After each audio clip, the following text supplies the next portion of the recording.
Earlier in 2021, we got a chance to volunteer with a certain organization called PACEMaker International. It's a non-profit organization that deals with matters equality in education and that allows people in marginalized societies, and it's based in both Nairobi and Kisumu. We had a chance to volunteer in Nairobi under PACE where we did two projects and had a number of things to learn. And we'd just like to share with you the things that we got from this particular experience, what we did, what stood out for most of us.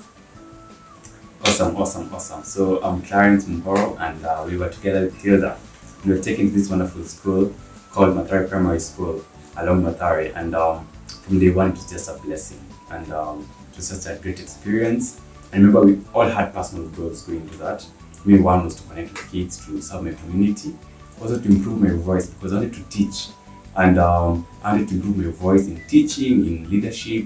I wanted to do amazing projects because PACE tells you to do a project. And so I, being Clarence, I always want to do the best project. And so I was really looking forward to our impact, and turned out to be amazing. And so from day one, we were off and running. We met amazing people. The school was just fantabulous. Couldn't have asked for a better school. And so we did a number of projects. We started with making charts. We also did tree planting. We also did TAL, which was called the People's Club, and we also did a wonderful library project. And so Hilda can explain. My favorite project had to be like the library project and TAL as well. TAL is a project where you pick 25 learners, have them in groups, and just teach them how to read, basically, like improve their reading ability and writing as well. It basically involves the skills, English skills, listening, writing, reading. And so we had 25, but I think we took extras, right? Yes, a bit. One, two, hapana pale, because they were really interested, and when a kid really wants something, it's a good thing to give it to them. So we did TAL, where we taught a number of learners how to study, and by the end of this particular project, all learners had moved to a level higher, because we had beginners, and then we had learners, and then what was the other level? We had stories and paragraphs. Yes. Yeah, in that order. So each learner had moved to a level higher in accordance to what we were supposed to do. And I think TAL was really just, when we went to school and you couldn't read, and then we were beaten. I remember people saying, a teacher is asking you, where's the summer, nini, like, how kids can't read well, and then teachers just go out of their way to make them feel bad about them not being able to read. So it really felt nice to give a kid a chance to study. On the library project, I'd just like you to talk about it. And one thing we did was People's Club was so amazing. TAL now. TAL. And we did so many things, read books, talked about Steve Jobs, they talked about their dreams. And in the process of loving them, they became great learners and readers, and guys were loving books so much. And so we did the library project, and we wanted to do something wonderful, and now God came. And so when we came to the school the first time, they told us a problem they had was in English and Kiswahili, particularly English. And because of their level of creativity and also the level of writing. And so the library was very deficient. And so our obligation was to get them books. And so, we decided to get them books. And so the librarian told us, I also need furniture for these books. Because yes, we can get the books, but where will the kids stay? And I was like, I'll get you books, that's enough.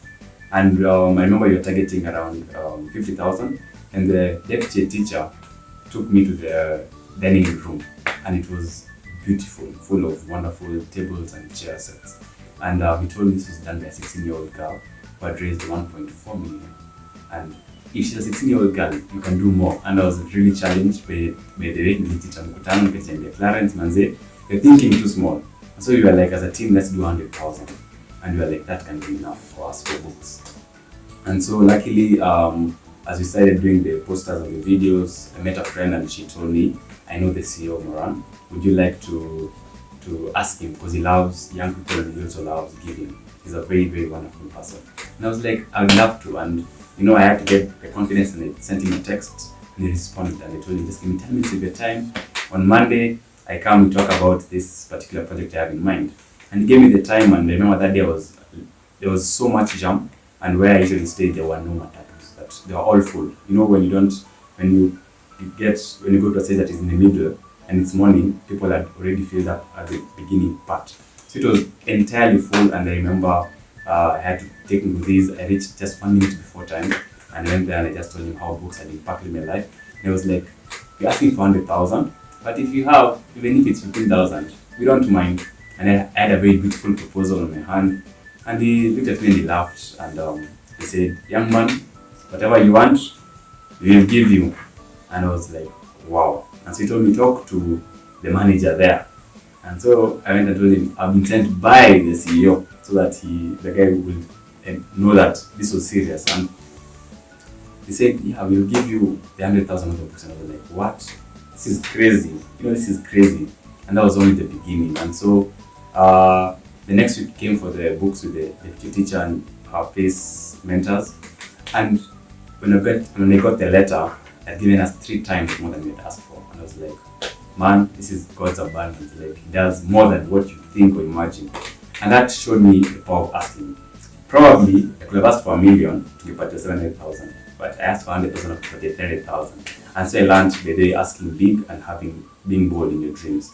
And now we needed furniture. And so I went to Centum, and they said, "We don't have 200,000 because furniture was only worth 200,000. And they said, "We can only give you 100,000. And that was a blessing because it gave us, if Centum gave us the full amount, we could have finished the project there. But so they said, "We don't have 100,000, so go look for the remaining amount." And so we kept on looking for funds, and we went to Absa Life Assurance Kenya, a place where I worked for free when I was in university. And I made friendships there, and we just went to them and told them, "Look, I have this project. Would you guys want to do CSR with us?" And they came through, and that was just magical. And we were like, "What? We moved from 100,000, now we have gotten 300,000, 100,000, and then 200,000. So we did amazing furniture, 8 tables, 16 benches, and a wonderful cupboard, very high quality, and it was a full library, full of books and full of furniture. And it was the lounge. And then now that's where the magic continues. And so during the launch, Centum hadn't yet given us the 100,000, but I decided to invite them. So we were like, let's just call them, because these guys are our sponsors, yes, and since they haven't yet, we know they will. And so all companies came with their banners, so Moran, Absa, Centum. And so now they are all together. And so we took a photo of the guy, the Centum director, or you can say one of their leaders, and he had all the banners behind them. And you see now the funny thing is that Centum owns Longhorn, and Longhorn is a book publisher, and they are competitors with Moran.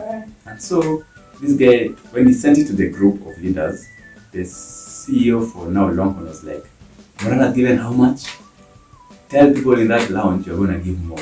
And so Longhorn committed to give us 500,000, 500,000 worth of books, and which they delivered on. And so it moved from a single project to a 1 million shilling project, and more importantly, it grew. Basically, when we went back there, we found kids to enjoy the library lessons.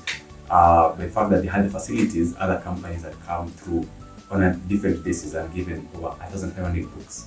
So you have foreign books, you even want to read them. And so it was a full library, so it was very impactful, and for me, I felt like that library project gave us a lot of lessons. And would you like to start on some of the lessons you had from the library project that you did? Before we get into the lessons from this particular project, it was called Better Beginnings, by the way. This particular project was called Better Beginnings because we thought we were giving these kids a new beginning, and not just a new beginning, a better beginning, for allowing them to read books, to explore different parts of the world through books. And the other 2 projects before I get into lessons, where we planted flowers with some of our favorite pupils. Usually as a teacher, there are those kids where you just make friendships with, so we had those. And planting these trees was just like, when you plant that tree, remember you're planting a dream. The same way you'd water this particular flower or tree to grow is the same way we'd want you to, water your own dreams, even in class, at home, or whatever you do. And also making charts was just, it's easy. Kids remember, like, not just kids, I think every other person would remember something visual better than something, they were just told or something. So we decided to make charts for this particular pupils for different classes, which was also fun because I drew some funny things, but they did a purpose. So we also got a number of lessons from this particular project and or from our whole PACE experience. And the first thing I learned is miracles are real. Because how do you wake up just, from I want 50K for this particular project, and then you go out and ask, and you get, I don't know, is it 10 times? 20 times. 20 times. And more. And more. So miracles really are real. Miracles do happen. Also, what you ask is what you get. What you ask is what you get.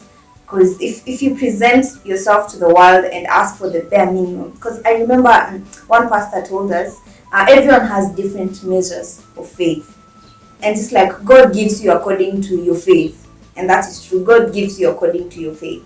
If you trust God for little, that little faith is what you will get. But if you trust God for bigger things, God will give you bigger things. And faith and action also go hand in hand. Because I remember Clarence took time to write the proposals, and we also made posters. We reached out to so many people. So faith accompanied with action can really just bring about major things. That's one lesson I will always take from this Mathare experience project. And also another thing I will forever take home I took home from this particular experience is like purpose really just comes in funny ways. You know how you'd spend time, it's like, I want to find my purpose, I am looking for my purpose.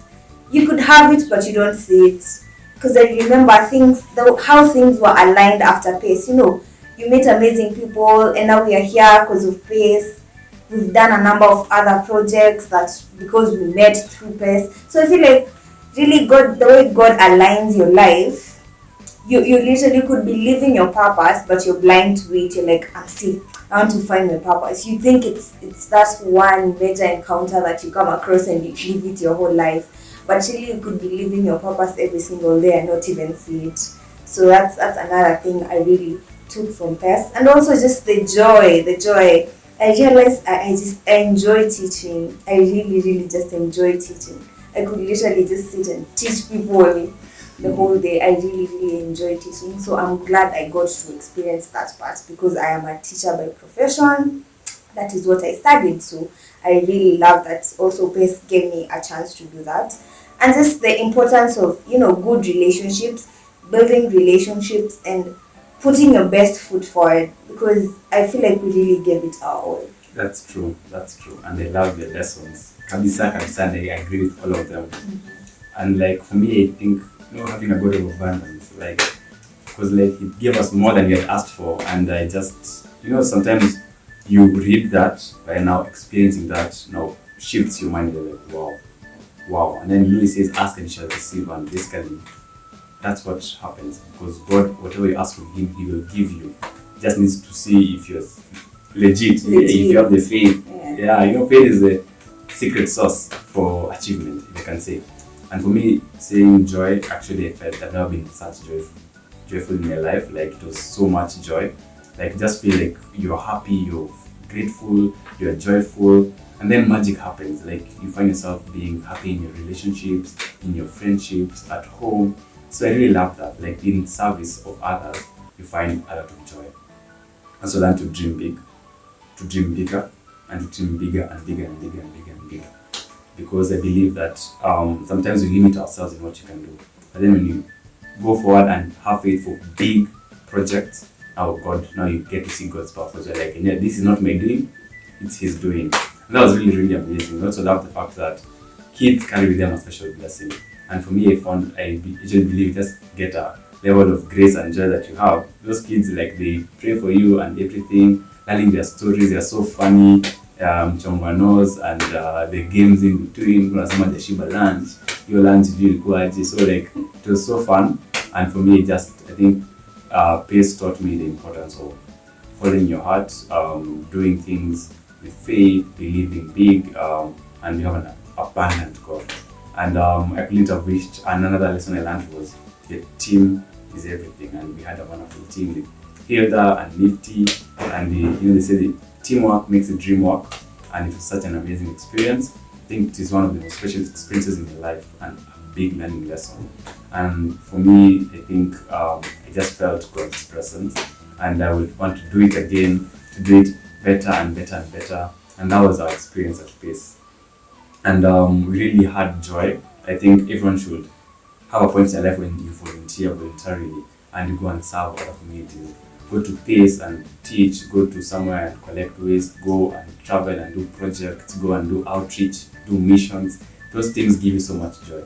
Go out and do whatever you believe connects your soul. If it's music for people, if it's talking about mental health and helping people through that. In such things where you give and offer advice and value, you connect with your truest self. They say giving is the most selfish thing because it leaves you with the greatest feeling ever. Like you just leave yourself feeling so great. Like you just want to do it so that you feel so great. And so guys, that was our PACE experience. Stay tuned for more and more and more and more stories as we communicate and we learn about each other and we share experiences and lessons that we learned from key events in our lives. Thank you so much guys. for watching. Cheers.